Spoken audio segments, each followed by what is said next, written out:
La grosse décision de Hans Flick pour Lamine Yamal et Lewandowski. Joan Laporta craque complètement pour Hansi Flick.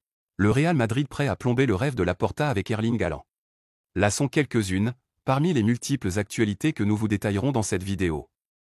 Salut à tous, bienvenue dans cette nouvelle édition d'Information. La grosse décision de Hans Flick pour Lamine Yamal et Lewandowski. Ce dimanche, le FC Barcelone accueille le Séville FC. Hansi Flick pourrait prendre une énorme décision avec deux de ses cadres. Après 9 journées de Liga, le FC Barcelone est le leader incontesté de la Liga avec 24 points à son compteur. Les Blaugrana peuvent remercier le trio d'attaque composé de Raphinha, Robert Lewandowski, Yamal, qui marche littéralement sur le championnat espagnol. Mais pendant la trêve internationale, le capitaine de la Pologne et le diamant brut de l'Espagne ont reçu des coups avec leurs sélections respectives. L'entraîneur allemand, Hansi Flick, pourrait prendre une énorme décision concernant les deux attaquants du Barça. Lewandowski et Yamal laissés au repos face à Séville, dimanche soir, le FC Barcelone accueille le Séville FC. Les protégés d'Hansi Flick auront à cœur de s'imposer afin de garder le trône de la Liga mais surtout pour accroître leur avance sur le Real Madrid. Et l'ancien coach du Bayern Munich pourrait avoir recours à des changements, notamment en attaque. En effet, d'après les dernières indiscrétions de Sport, l'entraîneur des Blaugrana pourrait laisser Robert Lewandowski et Lamine Yamal au repos. Maintenant reste plus qu'à espérer que ce changement va s'avérer payant. Joan Laporta craque complètement pour Hansi Flick. Quelques mois après son arrivée au FC Barcelone, Hansi Flick a convaincu tout le monde. À commencer par Joan Laporta, président du club. Arrivé cet été au FC Barcelone pour prendre la relève de Xavi, Hansi Flick a fait un bien fou au FC Barcelone. Après 9 journées de Liga, les Blaugrana ont pris 24 points sur 27 possibles. Le rival ultime, le Real Madrid, est juste derrière à 3 points. Un classement qui donne beaucoup de satisfaction aux supporters, mais aussi aux dirigeants. En effet, Joan Laporta, président du FC Barcelone, a dit tout le bien qu'il pensait de l'entraîneur allemand. Flick a révolutionné l'approche en tant que manager. C'est un homme de club, intégré dans la ville, il est affable, proche des gens, exigeant, discipliné, prêche par l'exemple. Il est professionnel mais avec un traitement humain. Nous sommes très satisfaits du travail qu'il fait, a déclaré le dirigeant du Barça, dans des propos rapportés par Fabrizio Romano. Flick aura l'occasion de prolonger ce très bon travail dès ce dimanche avec la réception du FC Séville. Le Real Madrid prêt à plomber le rêve de Laporta avec Erling Haaland. S'il rêve à l'avenir de recruter Erling Haaland, Joan Laporta va devoir sortir le grand jeu. Depuis plusieurs saisons désormais, le FC Barcelone rêve de faire signer Erling Haaland.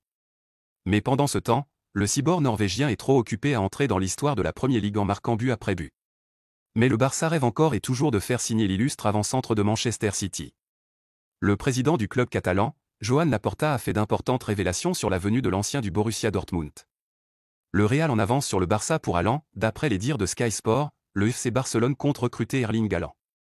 Mais pas cet été.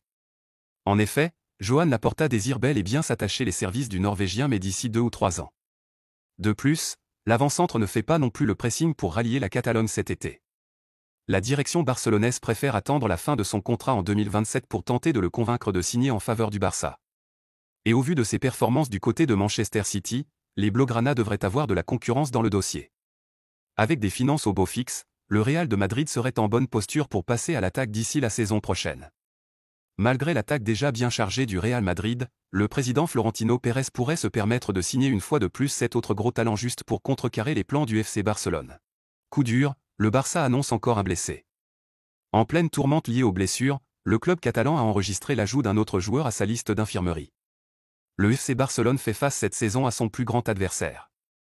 Les blessures, qui affectent toutes les catégories. Bien que l'infirmerie de l'équipe première, autrefois pleine, commence à se désengorger avec les retours annoncés de Gavi, Dani Olmo et Fermín López, ce n'est pas le cas pour l'équipe réserve.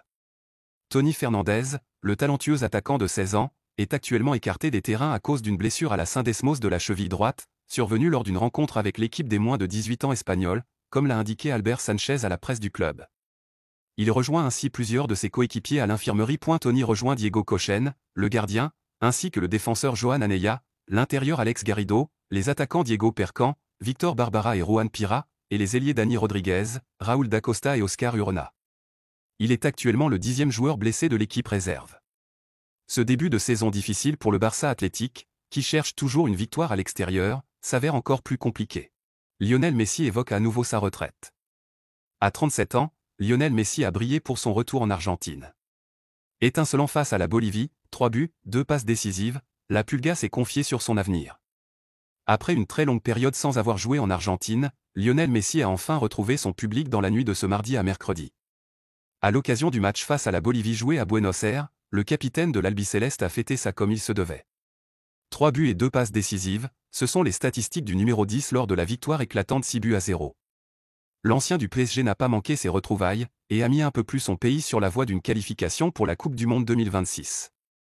À 37 ans, la participation de la Pulga au prochain mondial est toujours incertaine. Le joueur s'est d'ailleurs confié sur son avenir après le succès face à la Bolivie. Lionel Messi veut continuer à profiter. La vérité est que je n'ai pas fixé de date, ni de délai, je profite simplement de tout cela, je suis heureux d'être ici et de ressentir l'amour des gens parce que je sais que ça pourrait être mes derniers matchs. Il me reste maintenant la fin de la saison, les playoffs de MLS avec l'Inter Miami, puis commencer l'année en faisant une bonne pré-saison. L'année dernière, je n'en avais pas eu parce que nous avions beaucoup de déplacements d'un endroit à un autre, ce dont le club avait besoin, mais ce n'était pas une bonne pré-saison.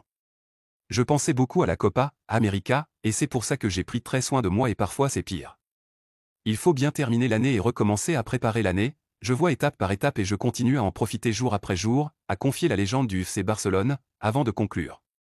Cela m'émeut, je veux profiter de ça, être heureux là où je suis, être avec mes coéquipiers.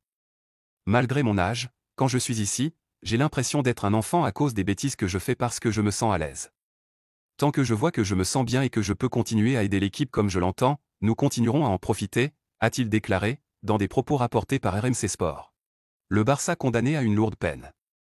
Le FC Barcelone a été débouté par le tribunal arbitral du sport. Le tribunal arbitral du sport a confirmé la sanction infligée par l'UEFA au FC Barcelone l'été dernier, pour non-respect des règles du fair-play financier. Le club catalan devra s'acquitter d'une amende de 500 000 €, tel que le rapporte le média de Playbook, une décision qui souligne les difficultés financières persistantes du géant espagnol.